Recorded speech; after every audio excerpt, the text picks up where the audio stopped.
Capítulo 9. Súbita mudança. Goteja e goteja. Sentindo a sensação de água gotejando contra sua bochecha e fluindo para sua boca, Hajime lentamente recuperou sua consciência.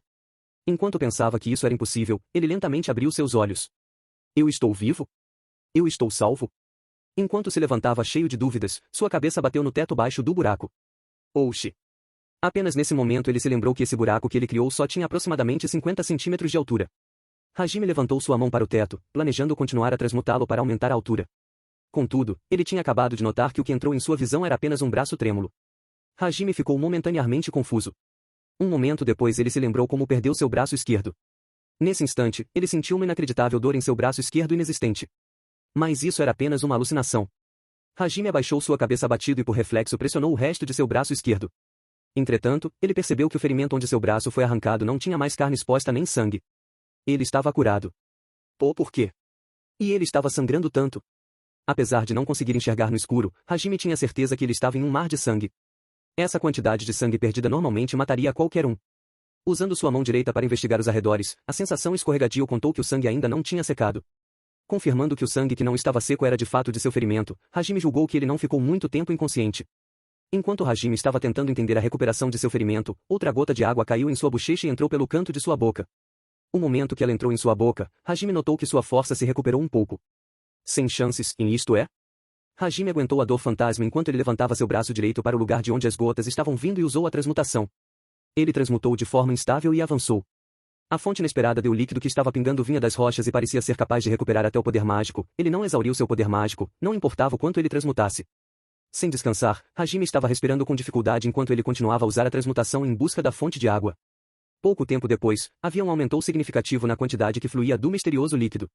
As gotas eventualmente se tornaram uma corrente, avançando ainda mais, Hajime finalmente chegou na fonte de água. Isto é. Havia um cristal do tamanho de uma bola de basquete com uma luminescência branca azulada.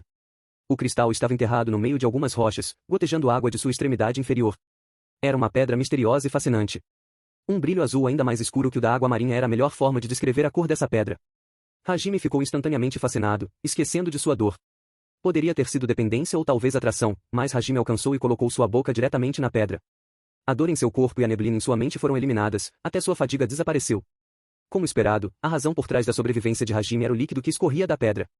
O líquido parecia ter propriedades de cura. Fora a dor fantasma, todos os outros ferimentos foram curados em um piscar de olhos. O que Hajime não sabia era que este cristal era de fato o maior de todos os tesouros da história.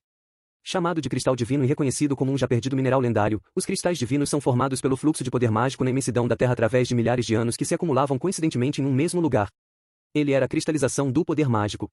Variando entre 30 a 40 centímetros de diâmetro, depois de cristalizado, ele levaria algumas centenas de anos para ele atingir sua saturação antes que o poder mágico começasse a escorrer em forma líquida. Este líquido era chamado de água sagrada e era dito que o beber iria curar todas as formas de ferimentos e doenças.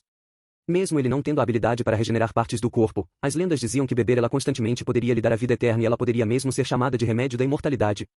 Contos antigos que diziam que usou a água sagrada para curar as pessoas eram amplamente conhecidos. Experimentando a sensação de retornar do abismo da morte, Hajime arrastou o corpo dele para se apoiar na parede. O medo da morte o tomou, fazendo todo o seu corpo tremer enquanto ele abraçava seus joelhos e enterrava seu rosto no meio deles.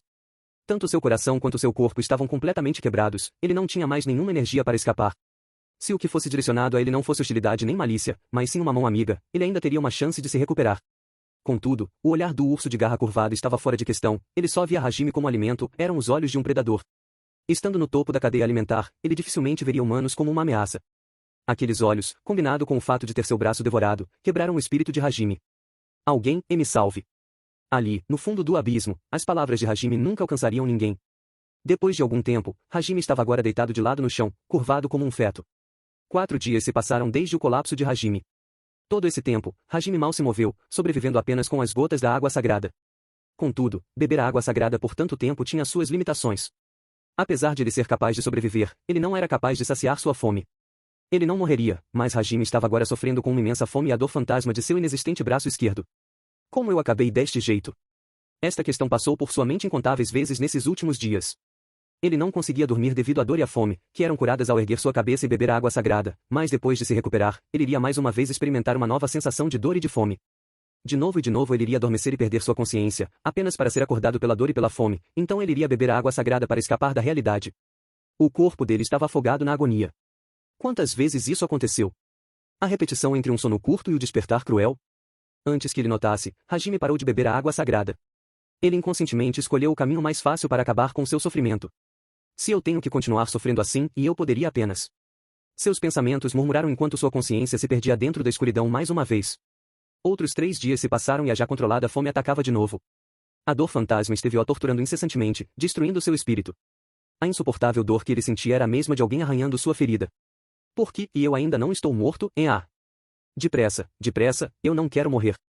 Despedaçado por seu desejo contraditório de querer morrer e querer viver, o Hajime de agora não poderia mais pensar com clareza e murmurava alucinado. Se passaram mais 3 dias. Os efeitos da água sagrada que ele tinha tomado já tinham desaparecido. Ele não a bebeu mais, muito menos comeu algo e provavelmente não duraria outros 2 dias. Contudo, apenas alguns momentos, no 8º dia, a mente de Hajime começou a passar por mudanças.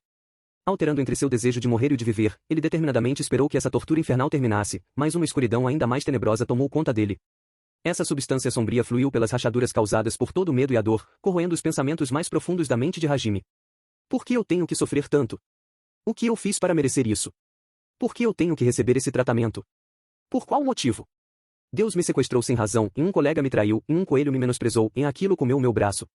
Os pensamentos de Hajime aos poucos ficaram mais e mais sombrios. Como tinta caindo em uma tela branca, a pureza de Hajime foi maculada. De quem era a culpa disto? Quem forçou todos esses acontecimentos irracionais a ele? Quem o machucou? Hajime inconscientemente buscou por um inimigo. A intensa dor e a intensa fome, assim como o espaço sombrio e fechado, corroeram o espírito de Hajime, acelerando ainda mais esses sentimentos obscuros. Por que ninguém vem me ajudar? O que eu vou fazer se ninguém me ajudar? O que eu devo fazer para esta dor desaparecer? 9º dia. Hajime inconscientemente começou a pensar em uma forma de fugir de sua atual situação. Desesperadamente querendo se livrar da intensa dor, ele começou a ignorar todos os sentimentos desnecessários de raiva e rancor que ele estava acumulando. Agora não era o momento para se deixar ser tomado por esses sentimentos.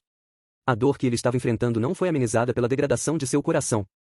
Com o objetivo de escapar destas circunstâncias irracionais, ele deveria se livrar dessas emoções desnecessárias. O que eu quero? Eu quero viver.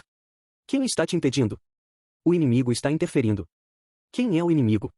Aqueles que me atrapalham e todos aqueles que me forçaram nesta situação irracional. Mas o que eu deveria fazer? Eu vou. 10º dia. Não havia mais nenhum sentimento de raiva ou de rancor na mente de Hajime. Aquele Deus injusto, a traição de seu colega, a hostilidade dos monstros, em até o sorriso de alguém que disse que iria protégê-lo, e nada disso importava mais. Para sobreviver, para obter o direito de sobreviver, em todo o resto era fútil. Consolidando seus pensamentos, ele encontrou sua resposta. Com uma lâmina temperada, afiada e forte, destruir tudo o que existia. Em outras palavras, matar. Não era simplesmente malícia, hostilidade ou ódio. Era simplesmente intenção assassina. Simplesmente matar para sobreviver. Todos aqueles que ameaçaram sua sobreviveram eram inimigos. E o que ele iria fazer com os inimigos era matar. Matar. Matar. Matar. Matar. Matar. Matar. Matar. Matar. Com o objetivo de escapar de sua fome. Matar e devorar. Nesse momento, o garoto honesto e gentil que sempre resolvia seus conflitos se desculpando com um sorriso sem graça, o Nagumo Hajime que Kaori disse ser forte, tinha desaparecido por completo. E um novo Nagumo Hajime, que, para sobreviver, iria impiedosamente eliminar todos os obstáculos, nasceu. A mente dele que foi despedaçada se tornou uma de novo. Entretanto, não era uma mente em que as peças foram totalmente recuperadas, mas sim uma meramente remendada, cheia de cicatrizes. Na escuridão do abismo, fundida pela dor e desespero, sua mente foi instintivamente reforjada mais forte do que nunca.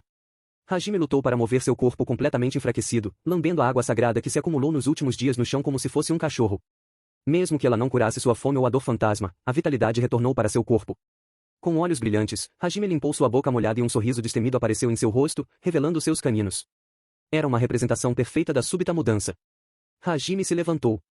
Enquanto transmutava, ele murmurou mais uma vez. Matar. Em um certo lugar dentro do labirinto, havia um grupo de lobos de 2 caudas. Os lobos tendiam a se mover em grupo de 4 a 6. Era porque individualmente, eles eram as feras mágicas mais fracas deste andar, assim, eles tinham que compensar isso ao trabalharem em grupos. Este grupo de lobos de 2 caudas não era uma exceção e formava um grupo de 4 feras.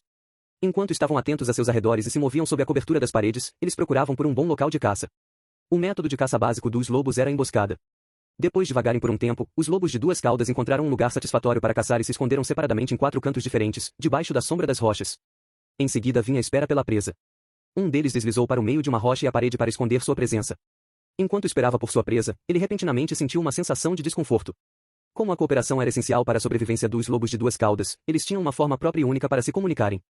Apesar de não ser uma comunicação eficiente, eles eram ao menos capazes de entender as intenções uns dos outros independentemente de suas localizações. Ele sentiu que algo estava errado. Eles deviam ser um grupo de 4, mas ele podia sentir apenas a presença de 2 companheiros. Um deles, que deveria estar esperando do lado oposto da parede, desapareceu subitamente. O que estava acontecendo? Enquanto sentia este tipo de suspeita, ele ouviu o grito de um companheiro justo quando estava a ponto de usar sua força para levantar seu corpo. Do mesmo lado onde um de seus companheiros desapareceu, outro lobo estava se sentindo frustrado. Parecia que ele tinha sido capturado em alguma coisa e estava lutando para escapar, mas ele era incapaz de fugir. Justo quando os 2 restantes estavam a ponto de se levantarem para ajudar, a presença do lobo que estava lutando também desapareceu. Confusos, eles se apressaram para o lado oposto da parede para verificar, mas não havia absolutamente nada lá. Os 2 lobos restantes ficaram perplexos e tentaram usar seus focinhos para farejar o local onde seus companheiros desapareceram. Ao mesmo tempo, o chão subitamente afundou e a parede se projetou como se estivessem tentando engolir eles. Mesmo eles pulando para longe, no momento em que eles aterrissaram, seus pés afundaram dentro do chão, mantendo-os fixos no lugar. Normalmente, seria uma tarefa fácil para eles esmagarem as pedras e escaparem, contudo, eles estavam muito impressionados com os eventos anormais que nunca tinham acontecido antes. Essa era a primeira vez que eles eram capturados. O agressor pensou em usar o caos criado para ganhar um momento de confusão, e os lobos capturados o deram essa chance. Gurua. Os lamentos dos lobos foram engolidos pela parede. Então, nada mais restava. É claro que a pessoa que capturou os 4 lobos de 2 caudas era Hajime. A partir do dia que ele decidiu retaliar, Hajime esteve suprimindo sua fome e a dor fantasma. Enquanto bebia água sagrada para sobreviver, ele este repetidamente treinando sua transmutação com esse inesgotável poder mágico. Mais rápido, mais preciso, mais extensivo. Ele seria facilmente morto se saísse do jeito que estava. A pequena caverna que tinha o cristal divino serviu como sua base de treinamento, onde ele refinou sua arma pouco a pouco. Não é preciso dizer que sua arma era a transmutação. Apesar de ele estar deitado, ele também tinha que aguentar os ataques aleatórios de dor. Hajime tinha que se concentrar o máximo possível para resistir à fome e à dor fantasma. Como resultado de seu treinamento, sua velocidade e precisão estavam agora muitas vezes maiores. Ele podia transmutar até uma distância de 3 metros. No entanto, o poder ofensivo de tal magia continuava inútil como sempre. Usando pequenos fracos processados com as pedras da caverna, ele guardou a água sagrada. Hajime explorou o labirinto enquanto marcava o caminho com sua transmutação. Foi assim que ele encontrou os 4 lobos de 2 caudas.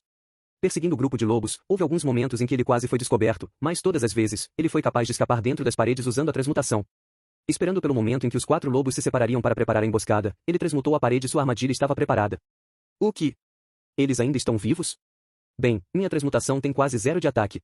Mesmo esses espinhos de pedra que eu transmutei não têm poder suficiente ou velocidade para matar as feras mágicas daqui. Hajime espiou dentro do pequeno buraco em seu pé com olhos brilhantes. Os lobos de 2 caudas estavam literalmente dentro da parede, cercados de pedras por todos os lados, eles mal podiam se mover e só podiam demonstrar suas irritações com lamentos baixos. Ele de fato tinha tentado atacar as feras mágicas ao transmutar perto de seus pés, mas o poder e a velocidade dos espinhos de pedra eram muito baixos até para perfurar eles. Isso dificilmente teria um efeito prático. Contudo, isso se referia ao campo da magia da Terra. Transmutação era apenas uma magia de refinamento e não fazia sentido precisar de poder para matar durante processos de refinamento. Assim, ser capaz de prender eles desta forma era o melhor que ele poderia fazer no momento. Sufocar eles deste jeito seria bom, mas eu não posso esperar mais. Os lábios de Hajime formaram um sorriso. Seus olhos eram os mesmos de um predador. Ele pressionou sua mão direita contra a parede e começou a usar a transmutação. Cortando rochas e focando uma imagem mental clara, ele continuou trabalhando aos poucos. Eventualmente, o produto completo era um fina lança espiral, mas ele fortaleceu ela ainda mais ao adicionar novas partes e algo parecido com uma manivela foi anexada no cabo da lança. Aqui vou é o... Tome isto e mais isto. Hajime espetou a lança nos lobos de 2 caudas presos dentro da parede. Contudo, a ponta da lança foi facilmente repelida pela pele e o pelo resistentes. Como imaginei. Ela não pode mesmo perfurar. Por que não uma faca ou até uma espada? Basicamente, quanto mais forte a fera mágica, mais resistente ela é. É claro que há algumas exceções, dependendo das diferentes características únicas de cada espécie. Com o objetivo de compensar por sua incompetência, ele tinha enfatizado nos estudos e no aprendizado. Ele já tinha suspeitado que facas e espadas comuns eram inúteis contra as feras mágicas deste andar. Assim, Hajime girou a manivela que estava anexada ao cabo da lança. Pouco a pouco, a ponta em espiral da lança começou a girar. Sim, isto era uma broca que levava em consideração a forma para atravessar a resistente pele das feras mágicas.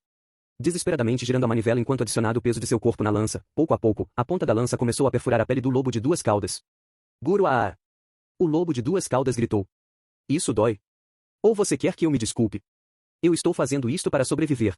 Vocês não teriam me comido também? Nós somos o mesmo. Dizendo isso, ele girou a broca ainda mais enquanto usava o peso de seu corpo. Mesmo que o lobo lutasse para se mover, era impossível porque ele estava completamente enterrado sem nenhum espaço livre. Finalmente, a broca atravessou a pele dura do lobo de 2 caudas, impiedosamente destruindo seu interior. O lobo deu um grito de morte. Isso durou algum tempo e, subitamente, com um espasmo final, ele parou de se mover. E a comida está garantida.